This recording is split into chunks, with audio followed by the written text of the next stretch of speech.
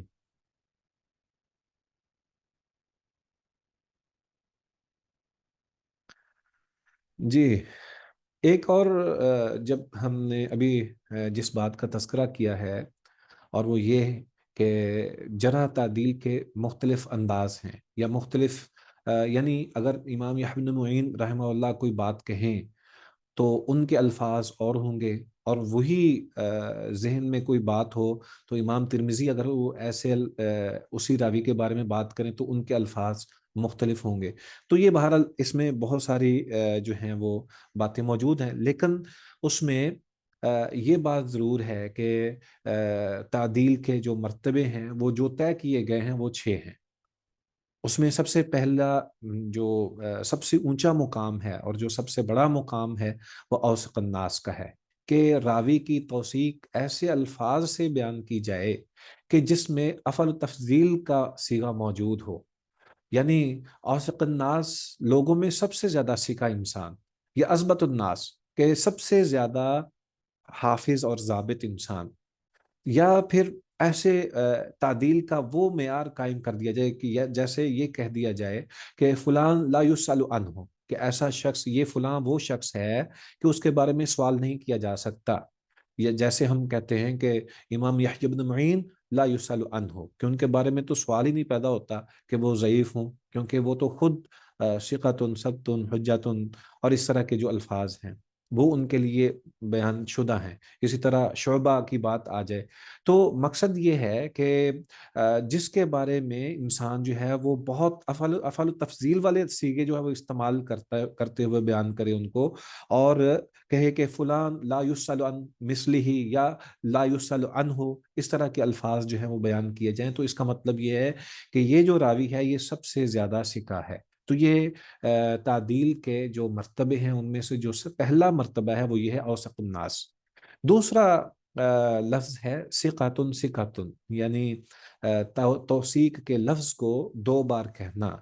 تاکہ یہ اس کے کسی بھی شخص کی تعدیل جب بیان کی جاتی ہے تو اس پہ تکرار جو ہے اس بات کا اظہار ہوتا ہے کہ یہ بالکل صحیح بات ہے، درست بات ہے۔ ثقۃ ثقۃ یا ثقۃ ثبت، اس طرح کے الفاظ بیان کرنا تاکہ یہ واضح ہو جائے کہ یہ جو تکرار ہے یہ تاکید کے لیے ہے۔ اور تیسرا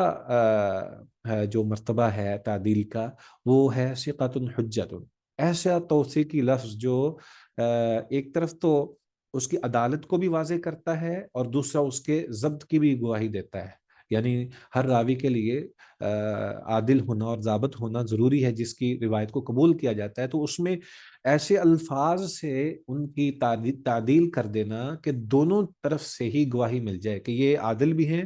اور ضابط بھی ہیں، لیکن اس میں تاکید نہیں ہے۔ ہم نے پہلے جو پڑھا تھا دوسرے نمبر پر اس میں تھا ثقۃ ثقۃ، کہ 2 مرتبہ ایک ہی لفظ کو تاکید کے لیے بیان کیا، لیکن یہاں پہ ثقۃ حجۃ، یعنی ایک لفظ ایک مقصد کے لیے اور دوسرے لفظ کو دوسرے مقصد کے لیے، یعنی ایک اس لیے تاکہ وہ عادل ثابت ہو جائے اور دوسرا اس لیے تاکہ وہ ضابط ثابت ہو جائے۔ تو اسی طرح اگر امام ابن معین رحمہ اللہ کسی راوی کے بارے میں یہ کہیں کہ لا بأس بہ، کہ اس میں تو کوئی مسئلہ نہیں ہے، تو اس کا مطلب یہ ہے کہ امام ابن معین رحمہ اللہ جو ہیں وہ اس کو ثقہ کہہ رہے ہیں، تو ان کو قبول کیا جائے، تو یہ تیسرا اس کا ضابط ہے، تعدیل کا درجہ ہے۔ اسی طرح چوتھا اگر دیکھا جائے تو صدوق کا لفظ استعمال کیا جاتا ہے جو تعدیل کے طور پر استعمال ہوتا ہے۔ مقصد یہ ہے کہ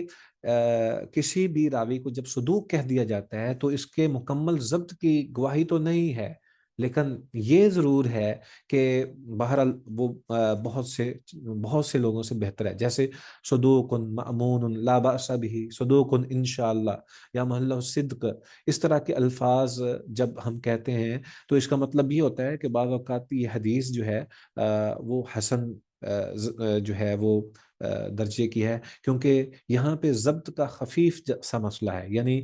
راوی جو ہے وہ مکمل ضابط نہیں ہے، راوی جو ہے وہ مکمل ضابط نہیں ہے، وہ وہ ضابط تو ہے لیکن مکمل نہیں ہے، کہیں نہ کہیں کوئی تھوڑی بہت اس میں گنجائش باقی ہے۔ اس بنا پر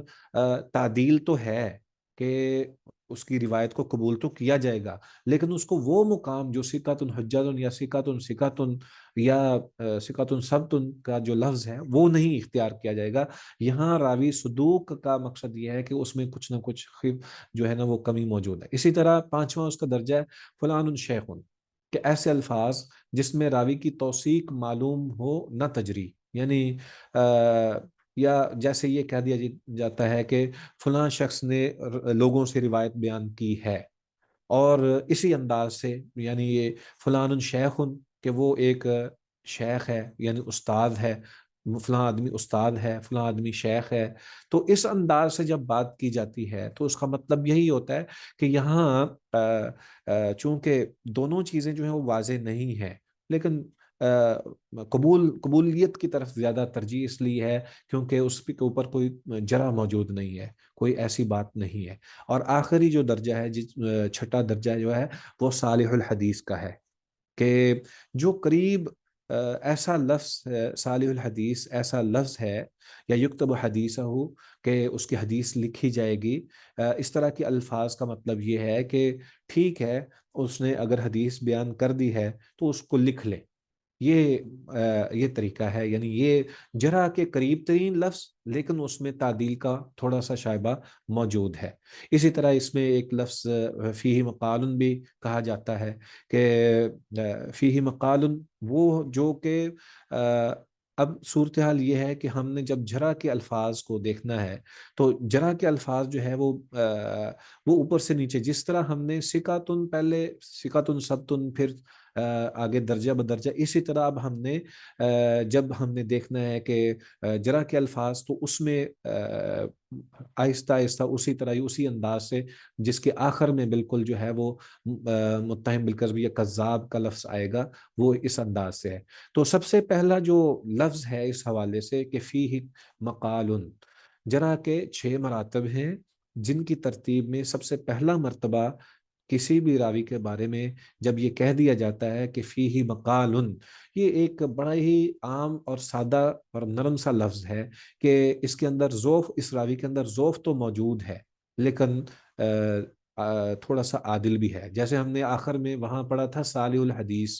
تعدیل کا لفظ جو آخری چھٹا مرتبہ ہم نے پڑھا تھا وہ صالح الحدیث تھا، کہ یکتب حدیث یا صالح الحدیث، تو یہ اس کا مطلب یہ تھا کہ اس کے اندر جرح موجود ہے لیکن وہ تعدیل کے قریب ہے، اور اس میں فیہ مقال میں یہاں پہ جرح جو ہے وہ اتنی نرم ہے کہ وہ عدل کی طرف رغبت رکھتی ہے، جیسے فیہ مقال۔ تو اسی طرح اوثق من ہو، فلاں اوثق من ہو یا غیر ہو اوثق من ہو، یہ بھی لفظ فیہ مقال کی طرح ہے، کہ یہ بھی ہے تو سکا لیکن اس سے زیادہ فلاں زیادہ سکا ہے، یا جیسے فلان اللین الحدیث، کہ فلاں شخص جو ہے وہ حدیث کے معاملے میں نرم ہے تھوڑا سا، اسی طرح فلان اوثق منہ، کہ وہ شخص جو ہے اس سے زیادہ بہتر وہ فلاں شخص ہے۔ تو لین الحدیث کا معنی جو ہے وہ اصطلاحاً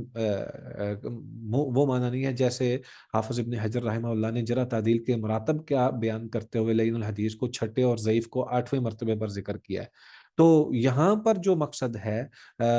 وہ نہیں ہے جو حافظ ابن حجر نے آخر میں بیان کیا ہے کہ لین الحدیث کا مطلب یا مقصد جو ہے وہ ضعیف ہے۔ اسی طرح دوسرا درجہ جو ہے وہ ہے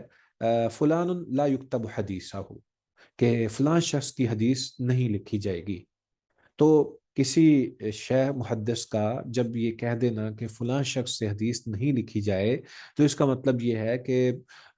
وہ اس قابل نہیں ہے کہ اس کی روایت جو ہے وہ صحت کے درجے پر پہنچتی ہے، یا فلان واحد، اس طرح کے الفاظ جو ہے وہ بیان کیے جاتے ہیں، تو یہ بات درست نہیں ہے۔ اسی طرح تیسرا درجہ جو ہے وہ ہے رد حدیثہ، کہ اس کی حدیث کو رد کر دیا جائے، کہ اس کو بالکل، پہلے تو ہے لا یکتب، نہ لکھا جائے، اور یہاں پہ ہے کہ اس کی حدیث کو رد کر دیا جائے، اس کو لینا ہی نہیں ہے۔ یہ اس راوی کے متعلق بات ہے جس کے حوالے سے بیان کیا جاتا ہے کہ وہ شدید ضعیف ہے، اور پھر اس کے بعد جو ہے وہ شخص آ جاتا ہے جو کہ اس کے ساتھ ہی ضعف کے حوالے سے بہت شدید ہے، اور ساتھ ہی اس پر جھوٹ بولنے کے حوالے سے بھی کوئی نہ کوئی بات موجود ہے۔ تو اس کے بارے میں چوتھا جو درجہ ہے وہ ہے متہم بالکذب کا، کہ وہ الفاظ جن کے ذریعے علماء نقد نے راوی پر جھوٹ بولنے کا ایک طرح کا الزام لگا دیا کہ یہ جھوٹ بولنے کا اس پر الزام ہے، اتہمو ہو کہ یا یسرق الحدیث، کہ اس نے حدیث کو چوری کی، یا یہ یا متروک ہے یہ راوی، یا یہ ساقط الحدیث ہے، یا یہ لفظ کہہ دیا جاتا ہے لیسا بثقہ، یا اس طرح کے دیگر الفاظ جو ہیں وہ اس انداز سے بیان کر دینا کہ جس سے یہ واضح ہو جائے کہ ائمہ محدثین نے اس راوی پر جھوٹ کا الزام لگا دیا ہے، اس لیے اس کی حدیث کو بالکل نہیں لیا جائے گا، اور اس کی حدیث جو ہے یا اس کی روایت جو ہے اس کو ضعیف قرار دے دیا جائے گا، جس کو یہ کہا جائے کہ یہ متہم بالکذب ہے۔ اسی طرح پانچواں درجہ جو ہے وہ کذاب کا ہے، کہ ایسا لفظ جو راوی کے جھوٹے ہونے کو مبالغے کے ساتھ بیان کر دے کہ فلاں شخص کذاب ہے، کہ بہت ہی زیادہ جھوٹ بولنے والا ہے، یا یہ بیان کر دیا جائے کہ یہ وضاع ہے، یعنی حدیثیں وضع کرتا ہے، حدیثیں گھڑتا ہے، یا یہ لفظ کہہ دیا جائے یضع الحدیث، کہ یہ حدیثیں بنانے والا ہے، گھڑنے والا ہے، یا پھر اس میں ایک اور لفظ دجال کے حوالے سے دجال بھی لفظ بولا جاتا ہے کہ فلاں شخص سب سے زیادہ دھوکہ دینے والا ہے۔ تو ایسے الفاظ جس میں کسی شخص کے اوپر واضح طور پر یہ کثرت جھوٹ کا اتہام جو ہے وہ ہو جائے، اور اس کو واضح طور پر یہ کہہ دیا جائے کہ فلاں واقعی جھوٹا ہے۔ پہلے تو تھا چوتھے نمبر پر جس پہ صرف الزام کی بات ہے، کہ بس اس کے بارے میں یہ کہا گیا ہے کہ یہ جھوٹ بولتا ہے، لیکن کذاب تو وہ شخص ہے جو کہ ہر بات میں ہی جھوٹ بولنے والا ہے یا حدیثیں گڑھنے والا ہے۔ پھر اس میں ایک افعل تفضیل کا ہی صیغہ جیسے ہم نے پہلے پڑھا تھا، تو اس میں جو آخری درجہ ہے اور وہ ہے اکذب الناس، کہ وہ راوی عادتاً جھوٹا ہونے کے ساتھ ساتھ وہ سب سے زیادہ جھوٹا ہے، یعنی یہ جرح کی انتہائی اعلیٰ درجہ ہے کہ جس میں سب سے زیادہ کسی شخص کے بارے میں واضح طور پر یہ کہہ دیا جائے کہ یہ تو ہے ہی جھوٹا، اور جب بھی اس نے بات کرنی ہے وہ جھوٹ ہی بولنا ہے، تو سب سے زیادہ، یا رکن الکذب، کہ یہ جھوٹ کا ستون ہے، یا یہ کہہ دیا جائے کہ اس جھوٹ کی انتہا تک پہنچا ہوا ہے۔ اس طرح کے دیگر الفاظ جو ہیں یہ اس بات کی طرف اشارہ ہیں کہ یہ بندہ جو ہے یہ تو بالکل بھی جو ہے اس سے روایت لینی ہی نہیں ہے، اور یہ جھوٹا ترین انسان ہے۔ اب اس میں کچھ الفاظ ایسے ہیں جیسے ہم نے پڑھے ہیں، اس میں کچھ الفاظ ایسے بھی ہیں جو کہ معمولی جرح بھی اس کے ساتھ جرح اور تعدیل دونوں کو اکٹھا بھی کر دیا جاتا ہے بعض اوقات، جیسے کسی کو کہہ دیا جائے کہ یہ سکہ ہے، یا دوسرا کہہ دے کہ صدوق ہے، یا پھر یہم کا لفظ کہہ دیا جائے، یا لہو اوہام کا لفظ بول دیا جائے، یا یختی کا لفظ بول دیا جائے۔ تو ایسے وہ الفاظ جن میں جرح کی معمولی سا وصف پایا جائے جرح کا، وہ الفاظ جب بیان کر دیے جاتے ہیں تو ایسی حدیث جو ہے وہ اگر وہ ثقات کے مخالف نہیں ہے، اگر ثقات کے مخالف نہیں ہے تو حسن ہے، اگر ثقات کے مخالف ہے تو پھر وہ ضعیف ہے۔ اگر معمولی جرح کے الفاظ جس راوی کے بارے میں بیان کر دیے جائیں، اگر وہ راوی کسی ثقہ کی مخالفت کرنے والا ہے تو پھر تو وہ حدیث یا وہ روایت جو ہے وہ بالکل ہی ضعیف ہے، کیونکہ ثقہ کا اس کے برعکس جو ہے وہ چیز موجود ہے۔ اس کو ہم شاذ بھی کہتے ہیں نا، کہ شاذ وہی ہوتی ہے کہ جو محفوظ کے مقابل اس انداز سے ہے کہ ثقہ کی مخالفت کرنے کی وجہ سے روایت جو ہے وہ شاذ ہوئی ہے۔ تو مقصد یہ ہے کہ جب کسی شخص کے بارے میں بہت مختصر سے الفاظ یہ بیان کر دیے جاتے ہیں جیسے کہ فلاں صدوق ہے، یا فلاں یہم، یا لہو اوہام، یا یفتی، یا اس طرح کے الفاظ جب بیان کیے جاتے ہیں، تو اگر تو وہ منفرد ہے، یعنی اس کے مقابل کوئی ایسا شخص نہیں ہے کہ جس نے حدیث یا وہ روایت بیان کی ہے. تو ایسی صورتحال میں چونکہ وہ صدوق ہے، معمولی جرح ہے، تو کوئی بات نہیں، یہ حدیث اس کی حسن ہو جائے گی. لیکن اگر وہ ثقہ کی مخالفت کرتا ہے تو پھر وہ حدیث جو ہے وہ شاذ ہو جائے گی اور ضعیف ہو جائے گی. اسی طرح اگر یہ الفاظ ہوں جیسے کثیر الاوہام، پہلے تو تھا کہ اس کو معمولی وہم ہے جیسے لہو اوہام، لیکن جب یہ لفظ کہہ دیا جائے کثیر الاوہام یا کثیر الخطا اور یا سی الحفظ، تو ایسی صورتحال میں اس کی منفرد حدیث بھی ضعیف ہوگی، اس کی منفرد حدیث بھی ضعیف ہوگی. اسی طرح یہ بات جو ہے وہ بالکل واضح ہو گئی کہ ہمارے پاس 6 مراتب تعدیل ہیں اور 6 مراتب جرح ہیں. اور کچھ الفاظ ایسے ہیں کہ جس کو ہم نے بیان کیا ہے، جیسے جس طرح ثقۃ حجۃ یا ثابت، یا پھر یہ الفاظ ہیں کہ جو تعدیل کی طرف اشارہ کرتے ہیں جیسے صدوق، یعنی اس میں یہ بھی چیز موجود ہے. اسی طرح جب ہم جرح کرتے ہیں تو اس میں بھی 6 مراتب ہیں، اور سب سے آخر اکذب الحدیث کا ہے، اس سے پہلے کذاب کا ہے، پھر اس سے پہلے متہم بالکذب کا ہے، اسی طرح دیگر. تو اس میں کچھ الفاظ ایسے بھی ہیں جو کہ ہم نے ابھی اس کا ذکر نہیں کیا. وہ مراتب سے ہٹ کر بعض محدثین ان کو بیان کرتے ہیں، جیسے متروک الحدیث کا لفظ ہے، یا ثقۃ انشاءاللہ کا لفظ ہے، یا فلاں شخص کو متروک الحدیث کا بیان کرتے ہوئے اس کو دجال، وزا یا یضل الحدیث کے الفاظ سے پہلے ہی اس کو متروک الحدیث کا درجہ دے دیتے ہیں، یا یہ کہہ دینا لیسا بشیء کہ اس حوالے سے اس کی کوئی حیثیت نہیں ہے. تو یہ ان کا بھی مختلف یعنی مختلف محدثین نے ان کو ان الفاظ کو اعتبار بھی کیا ہے اور ان کو قبول بھی کیا اور اختیار بھی کیا ہے. تو متروک الحدیث کا مطلب یہ ہے کہ وہ راوی جس پر جو متہم بالکذب ہے، کہ جس سے غلطیاں بہت زیادہ ہوتی ہیں. امام شعبہ رحمہ اللہ جو ہیں وہ متروک الحدیث جب کہہ دیتے ہیں تو اس کا مطلب یہ ہے کہ یہ متہم بالکذب ہے اور اس پر جرح ہو چکی ہے. یا یہ لفظ جیسے دجال، وزا، کذاب، یضع الحدیث، یہ سخت ترین قسم کی جرح ہے. اگر اس کو کوئی شخص جو ہے وہ اس انداز سے بیان کر دے تو وہ بالکل ہی اس کو اختیار نہیں کیا جائے گا. یہ مختلف چیزیں ہیں جس سے ہم نے یہ بات سمجھی ہے کہ اللہ تبارک و تعالیٰ نے جو محدثین کو طریقہ اور اسلوب دیا تھا، اس میں جو جو الفاظ انہوں نے اختیار کیے ہیں، ان کو بعد میں ان کو جمع کر کے یہ بات ثابت کرنے کی کوشش کی گئی ہے کہ اگر بعد میں آنے والا کوئی شخص کسی راوی کی جرح اور تعدیل کو پہچاننے کی کوشش کرے تو سابقہ ائمہ محدثین نے کیا لفظ اختیار کیے ہیں، کیا موقف اور طریقہ کار اختیار کیا ہے، اور کن الفاظ سے ان کو بیان کیا ہے. یہ وہ الفاظ ہیں جو کہ حافظ ابن حجر رحمہ اللہ نے جمع کیے ہیں، جن میں 6 مراتب تعدیل ہیں اور 6 مراتب جرح ہیں. تو ان کو اچھے طریقے سے جان لینا چاہیے.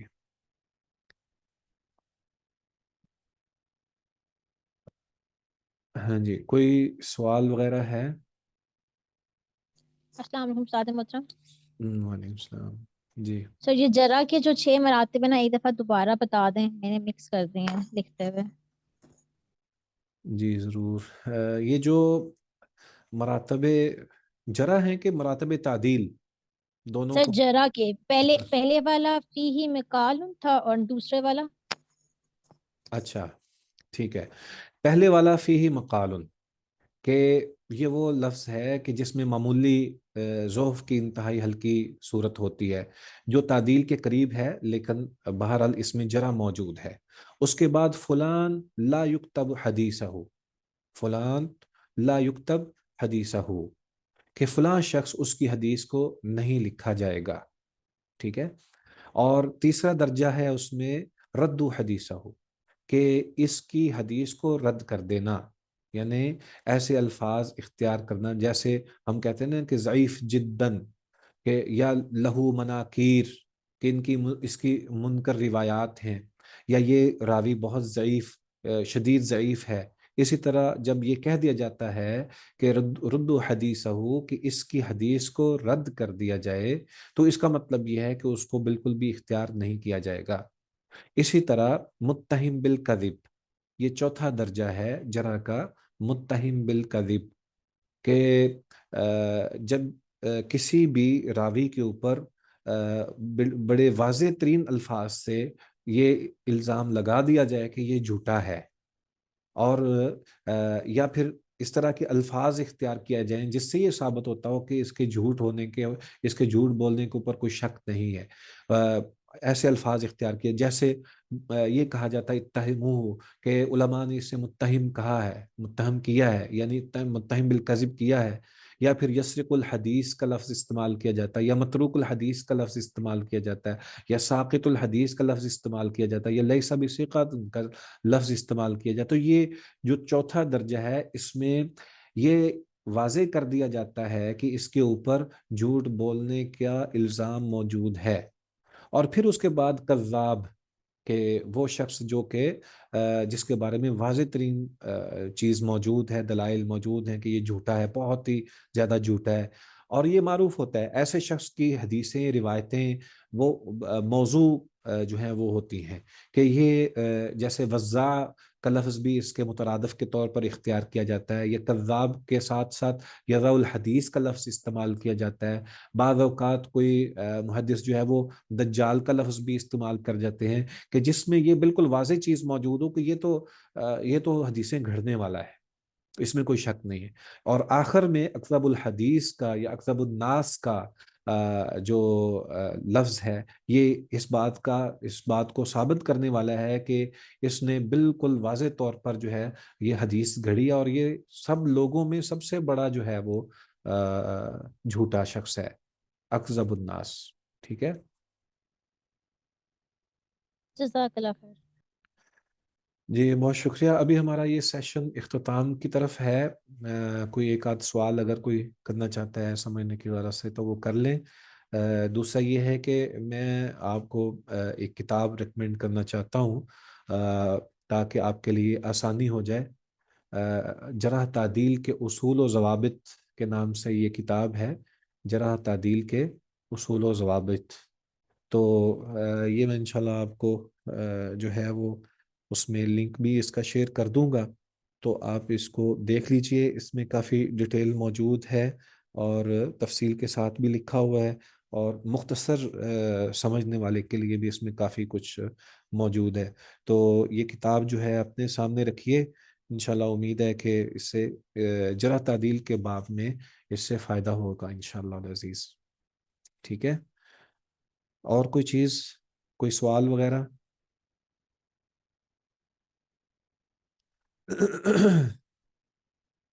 اس کے بعد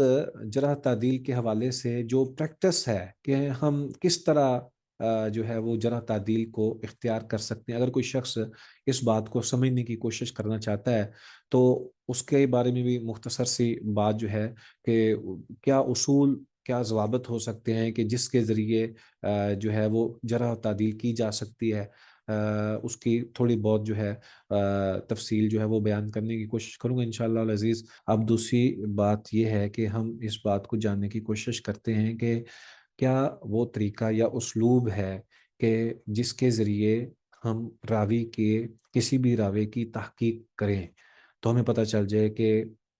یہ فلاں شخص ہے۔ اس میں مختلف انداز ہیں، اس میں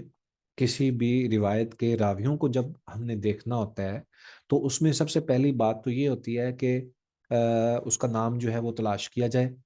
پہلے تو اس راوی کا تعین کیا جائے کہ یہ کیا یہی راوی ہے جس کا ہم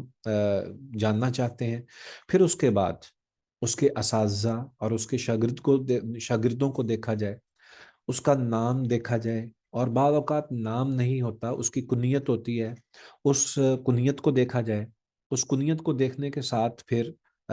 اس کے باقی جتنے بھی امور ہیں، یعنی وہ اساتذہ اور شاگردوں کے حوالے سے اگر ہم بات کرتے ہیں یا دیکھنے کی کوشش کرتے ہیں، اس کو دیکھا جاتا ہے۔ پھر اس کے بعد اس کے اصل جو نام ہے اس کی طرف ہمیں جو ہے وہ جاننے کی ضرورت ہے کہ اس کا اصل نام کیا ہے۔ اس حوالے سے مختلف کتب بھی موجود ہیں، یا راویوں کے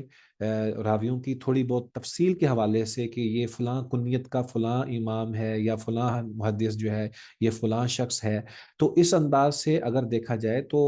یہ پتہ چل جاتا ہے کہ یہ کیا وہی ہے جس کو ہم دیکھنا چاہ رہے ہیں یا کوئی اور ہے۔ تو جب ہم اس کو دیکھتے ہیں پھر اس کے بعد دوسرا کام یہ ہوتا ہے کہ ہمیں یہ دیکھنا ہے کہ جو ضعیف روات ہیں ان کو وہ کون ہیں، ان کو دیکھا جائے۔ ضعیف روات کو کہیں یہ ضعیف تو نہیں ہے، یعنی ہم نے پھر اس کے بعد یہ کرنا ہوتا ہے کہ ائمہ جرح تعدیل کے جو اقوال ہیں، جو ائمہ جرح تعدیل کے اقوال ہیں ان کے اوپر غور کرنا ہے کہ اگر کسی بھی ائمہ نے، کسی امام نے، کسی بھی محدث نے اس راوی کو ضعیف کہا ہے تو پھر ہم نے دیکھنا ہے کہ کس کس نے اس کو ضعیف کہا ہے، اور اس کا انداز کیا ہے۔ ٹھیک ہے، اس کے بعد اس سے اگلا مرحلہ یہ ہوتا ہے کہ دیکھا یہ جائے گا کہ وہ راوی جو ہے اس کو کس کس نے اختیار کیا ہے۔ یعنی بعض اوقات ایسا ہوتا ہے کہ ایک راوی جو ہے وہ صحیح مسلم کا یا صحیح بخاری کا راوی ہے، اور دوسری طرف کوئی عام جو امام ہیں انہوں نے بھی اس کو بیان کیا ہے۔ تو ہمارے سامنے جب عام امام جو ہیں وہ بیان کر کے ساتھ ہی اس کے اوپر کوئی ایسا جو ہے وہ حکم لگا دیں کہ یہ ضعیف ہے، جبکہ دوسری طرف وہ امام بخاری یا امام مسلم یا دیگر جو کبار ائمہ ہیں انہوں نے اپنی کتاب میں اس کا ذکر کیا ہو اور اس کو اپنا شیخ جو ہے وہ بنایا ہو، تو پھر اس کا مطلب یہ ہے کہ ہم نے جو ہے اس کی مطابقت کرنی ہے، اس کے دیگر ذرائع تلاش کرنے ہیں کہ کیا یہ وہی ہے جس کے بارے میں ہم بات کر رہے ہیں یا کوئی اور ہے۔ تو ایسی صورتحال میں بعض اوقات کوئی مطابقت مل جاتی ہے، یا حدیث کا کوئی اور شاہد مل جاتا ہے، یا پھر اندازہ ہو جاتا ہے کہ بعض اوقات وہ مدلس ہوتا ہے، وہ راوی مدلس ہوتا ہے اور اس نے صحیح طور پر بیان نہیں کی، یعنی اپنے استاد کا ذکر نہیں کیا، یا کوئی اس طرح سے کوئی بات جو ہے نا اس نے چھوڑ دی ہے۔ گویا کہ راوی کو سب سے پہلے اگر اس کی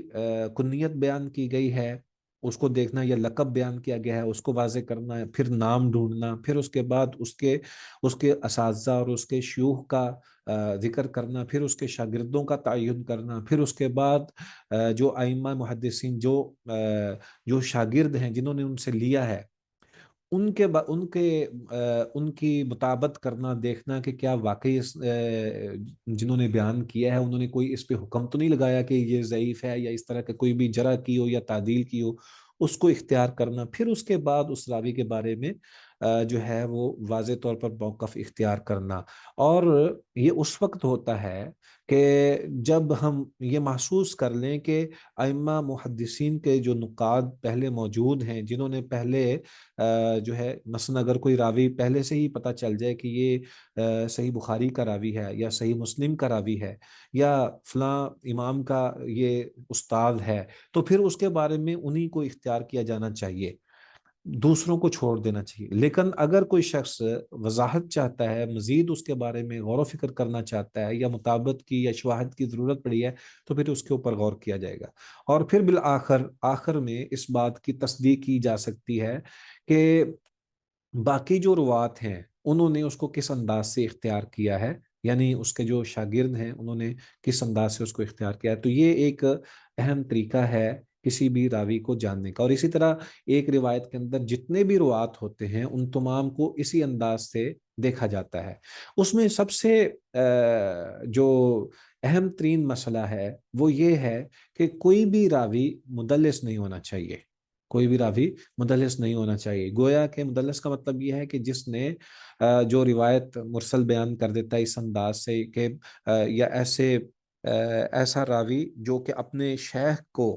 جو ہے وہ جان بوجھ کر بیان نہیں کرتا تاکہ پتہ ہی نہ چلے کہ میں نے روایت کس سے لی ہے۔ ایک تو وہ ہوتا ہے مدلس جس کے بارے میں معروف ہوتا ہے کہ اس نے یہ فلاں شیخ کا شاگرد ہے، اور جب بھی یہ بات کرے گا یہ انہی سے بیان کرے گا۔ یا ایسا شیخ ہوتا ہے کہ اس کے پاس کسی شیخ کی کتاب ہوتی ہے تو وہ اسی سے ہی پڑھ کر سنا رہا ہوتا ہے، تو ایسا مدلس جو ہے اس کی تدلیس جو ہے وہ تو قابل قبول ہے۔ لیکن ایسا مدلس جس نے جان بوجھ کر، یعنی تدلیس تسویہ اس کو کہتے ہیں، کہ جس نے جان بوجھ کر اپنے راوی کو، اپنے شیخ کو چھوڑا ہے تاکہ کسی کو پتہ ہی نہ چلے کہ فلاں شخص جو ہے وہ استاد ہے اس کا اور اس نے وہاں سے جو ہے وہ روایت لی ہے، تو ایسا راوی جو ہے اس کو بھی جو ہے وہ ضعیف قرار دیا جائے گا، یا اس کی تدلیس کو کسی صورت بھی قبول نہیں کیا جائے گا۔ یہ چند چیزیں ہیں جو کہ اس حوالے سے ائمہ جرح تعدیل نے بیان کی ہیں، اور ان تمام کا مقصد یہ ہے کہ حدیث اور روایت کو صحت اور ضعف کے حوالے سے جانچا جائے، جانا جائے، اور پھر اس کے اوپر جو ہے اس حدیث کی صحت اور ضعیف کے بارے میں حکم لگایا جائے۔ میں نے آپ کو ایک سوال دیا تھا جس میں شاید اس بات کا تذکرہ تھا کہ تخریج کس کو کہتے ہیں، تخریج کس کو کہتے ہیں۔ اس میں دو تین چیزیں میں نے بیان کی، اور آپ لوگوں نے جو اس کا آنسر دیا اس میں وہ کسی ایک نے بھی اس کو واضح نہیں کیا۔ اس میں نے جو چیز ذکر کی تھی کہ تخریج کے اندر آخر میں حکم لگانا بھی موجود ہے۔ تخریج میں جب ایک انسان تخریج کرتا ہے، آج کل کی جو تخریج ہے وہ تو صرف یہ ہے کہ ہم جب بھی کوئی روایت دیکھتے ہیں تو دیکھتے ہیں کہ کس کتاب میں ہے، اس کتاب کا نام بیان کر دیتے ہیں۔ یہ اپنی جگہ پر مختصر اور عام طالب علم کے لیے تو یہ اتنا ہی کافی ہو سکتا ہے، لیکن تخریج کا جو اصل طریقہ کار ہے اس میں حکم لگانا بھی موجود ہے کہ روایت کے حوالے سے یہ واضح کر دیا جائے کہ یہ روایت صحیح ہے یا ضعیف ہے۔ وہ الگ بات ہے کہ جو کہنے والا ہے یا بیان کرنے والا ہے اس کا اپنا معیار کیا ہے، جو تخریج کرنے والا ہے اس کا اپنا معیار کیا ہے، لیکن یہ بات بہرحال سمجھنے کی ضرورت ہے کہ جب میں نے آپ سے تخریج کا معنی پوچھا ہے تو اس میں اس کو اس روایت کا جاننا اور اس کے بارے میں پوری معلومات رکھنا کہ یہ کہاں سے لی گئی ہے، اور اس کی سند کو صحیح طور پر سامنے رکھنا، لیکن اس میں آپ نے کسی ایک نے بھی اس کا یہ جواب نہیں دیا کہ اس کے اوپر حکم لگانا ہے، جبکہ یہ اس کا بنیادی اصول ہے۔ تو بہرحال اس طرح کی چیز جو ہے وہ آپ کے علم میں ہونی چاہیے۔ اور کوئی سوال ہے آپ کے ذہن میں؟